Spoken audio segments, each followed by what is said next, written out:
महाराष्ट्रामध्ये नगरपालिका आणि नगरपंचायतींच्या निवडणुकांचे अर्ज भरण्याची मुदत पुढच्या काही तासांमध्ये म्हणजे सोमवारी संध्याकाळी संपणार आहे। मात्र राज्यामध्ये महायुतीमध्ये अनेक ठिकाणी दोस्तीत कुस्ती रंगल्याचं चित्र आहे।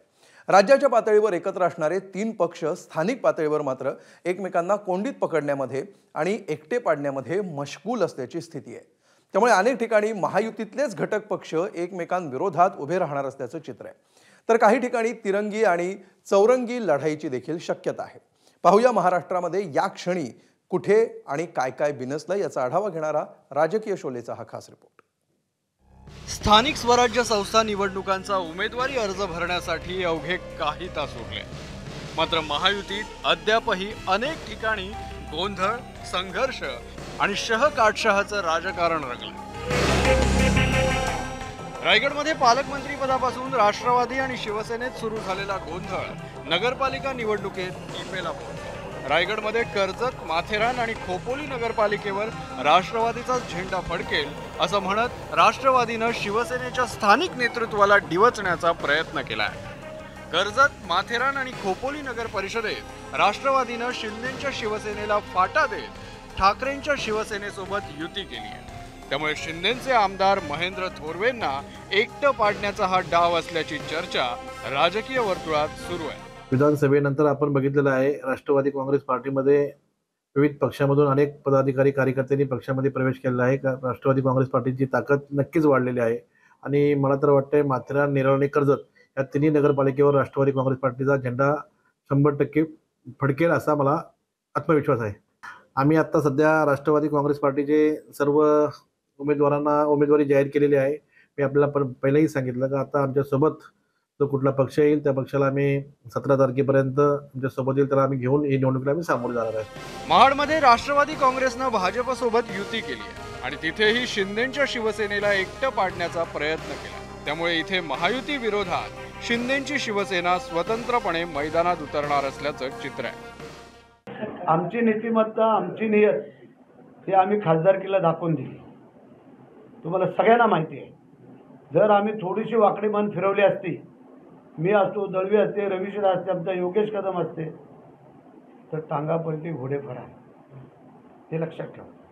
कारण जर कॅल्क्युलेशन केलं तर ह्याच्यावरती आता आम्ही फार वेगळं काय बोलणार नाही, कारण निवडणूक आहे आणि निवडणुकीला आता ते पण सामोरे आहेत। आम्ही आत्ताच होईल जाईल ना काय ते दूध का दूध पाणी का पाणी, मग पुढचं बघू आपण। पेणमधील भाजपसोबत युती न होणं शिंदे सेनेच्या जिव्हारी लागल्याची चर्चा आहे। यावर भाजपचे राज्यसभा खासदार धैर्यशील पाटील यांनी दिलेली प्रतिक्रिया बोलकी आहे। पालकमंत्री पदावरून संघर्ष असणारा दुसरा जिल्हा म्हणजे नाशिक। नाशिक जिल्ह्यातही शिंदेंच्या शिवसेनेला एकटं पाडण्याचे प्रयत्न दिसून येत आहेत। नाशिकच्या भगूर नगर परिषद निवडणुकीतही शिंदेंच्या शिवसेनेला एकटं पाडण्यासाठी भाजप आणि अजित पवारांची राष्ट्रवादी एकत्र आली आहे। भगूर पालिकेवर शिवसेनेचं परंपरागत वर्चस्व राहिलंय, त्याला खिंडार पाडण्यासाठी भाजप आणि राष्ट्रवादीनं हातमिळवणी केल्याची चर्चा आहे। राष्ट्रवादी काँग्रेसच्या पदाधिकारी प्रेरणा बलकवडे या नगराध्यक्ष पदाच्या उमेदवार आहेत, तर शिवसेना शिंदे गटाचे उपनेते विजय करंजकर यांच्या पत्नी अनिता करंजकर उद्या शक्ती प्रदर्शन करत आपला उमेदवारी अर्ज दाखल करणार आहेत। महायुतीतील या अनपेक्षित घडामोडींमुळे भगूरच्या राजकारणाचे चित्र पूर्णपणे बदलून गेलं आहे। पक्षश्रेष्ठींच्या परवानगीने राष्ट्रवादी काँग्रेस पक्ष या नगराध्यक्षाची निवडणूक लढवणार आहे, उमेदवार देणार आहे आणि राष्ट्रवादी काँग्रेस पक्षाकडून आमच्या पहिला जिल्हाध्यक्ष प्रेरणाताई बलकवडे ह्या उमेदवारी करणार आहेत। तर हे आम्ही दोन्ही पक्षांनी ठरवून हा निर्णय घेतलेला आहे आणि आम्ही सर्वजण 100% या निवडणुकीमध्ये विजय प्राप्त करू अशी खात्री आहे। माननीय देवेंद्रजींच्या नेतृत्वामध्ये माननीय एकनाथजी शिंदे साहेब, माननीय अजितदादा पवार यांच्या नेतृत्वामध्ये महाराष्ट्राचा विकास होतोय। त्याच अनुषंगाने दिल्लीपासून तर गल्लीपर्यंत तो जो विकास आहे तो जर आपल्याला एक्झिक्यूट करायचा असेल तर स्थानिक स्वराज्य संस्थेमध्ये आपली सत्ता असणं महत्त्वाचं आहे आणि त्याच कारणामुळे भारतीय जनता पार्टी आणि राष्ट्रवादी काँग्रेस पार्टी आगामी काळातील भगूर नगर परिषद एकत्रपणे निवडणूक लढवतील। भगूर नगरपालिकेमध्ये गेल्या 95 सालापासून तर आजपर्यंत निर्विवाद शिवसेनेची सत्ता आहे मध्यंतरीचा एखादा दुसरा नगराध्यक्ष जर काही छोट्या काळापुरता जर सोडला तर पूर्णतः या ठिकाणी शिवसेनेची सत्ता आहे. 2 तारखेला भगूर नगरपालिकेचं मतदान होईल आणि 3 तारखेला 21-0 या भगूर नगरपालिकेमध्ये होईल. ही 100% शिवसैनिकांच्या जीवावरती आम्हाला सगळ्यांना आशा आहे. तर जळगावमध्येही युतीमध्ये तणाव निर्माण झाल्याचं चित्र आहे. सन्मानानं युती झाली तर ठीक, अन्यथा स्वबळावर लढण्याचा इशारा शिंदे सेनेच्या गुलाबराव पाटलांनी दिला. शिंदे सरकारमध्ये सुरू झालेला आनंदाचा शिधा बंद झाल्याची सलही त्यांनी बोलून दाखवली आहे. आपला आनंदाचा शिधा आता तो काही दिवसापासून आता बंद झालेला असेल, पण त्यांच्या काळामध्ये आनंदाचा शिधा आपण पाहिला असेल.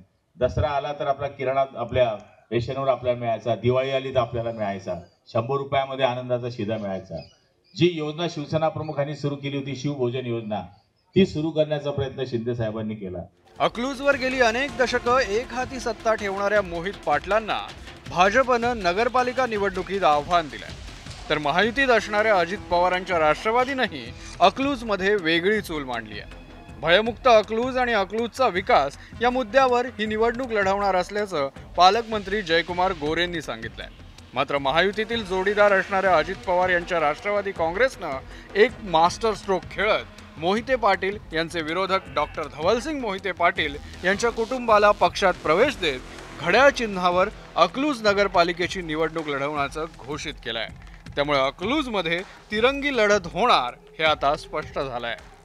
पक्ष म्हणून या जिल्ह्यातल्या 12च्या 12 ठिकाणी नगराध्यक्ष पदाचे उमेदवार हे कमळ चिन्हावरचे असतील आणि त्यासोबत त्या विभागामध्ये त्या गावामध्ये आम्ही स्थानिक पक्षांना काही सोबत घेऊन आघाडी आम्ही करू, परंतु नगराध्यक्ष हे चिन्हावर असतील. एक कर्तृत्वान आणि धाडसीच एक जण कर्तृत्वांचं हे जाणतो. ते कोणी कोणाचा हे नाही की जो धाडसी असतो तो धाडसी माणसालाच ओळखतो कसं असतं ते, किंवा ज्याला माहिती असतं की एकमेकाची ताकद काय ते. त्यामुळे आम्हाला जे त्यांनी संधी दिली आम्ही अजितदादांचे मनापासून आभार मानतो आणि आमच्या कार्यकर्त्यांना निश्चित बळ मिळेल आणि संधी मिळेल काम करायची याची मला खात्री आहे. आणि निश्चित आमच्या 26 आमचे उमेदवार निवडून येतील. आपल्या सर्वांचं सहकार्य आम्हाला अपेक्षित आहे. जालना महापालिकेतही महायुतीत मोठा संघर्ष समोर आलाय. रावसाहेब दानवे आणि अर्जुन खोतकर यांच्यात शाब्दिक युद्ध रंगलंय. भाजपला एकला चलोरेची हौस असल्याची टीका खोतकरांनी केली होती. त्याला दानवेंनी प्रत्युत्तर दिल्यामुळे महायुतीतला तणाव चांगलाच वाढलाय. पत्र द्यायचं, युती करायची म्हणायचं आणि मित्रपक्षावर आरोप करायचं, मला असं वाटतं थोडा संयम ढळल्यासारखं वाटतो. थोडा संयम ठेवला पाहिजे. एका बाजूला नाव डिक्लेअर करायचं महापौराचं आणि दुसऱ्या बाजूला युतीला बसा असं म्हणायचं, हे सुद्धा मला असं वाटतं चुकीचं आहे.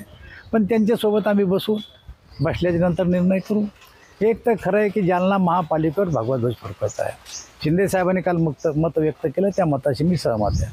बस म्हणजे फक्त मित्र पक्षाने थोडा संयम ठेवला पाहिजे, याच्यापेक्षा काही नाही.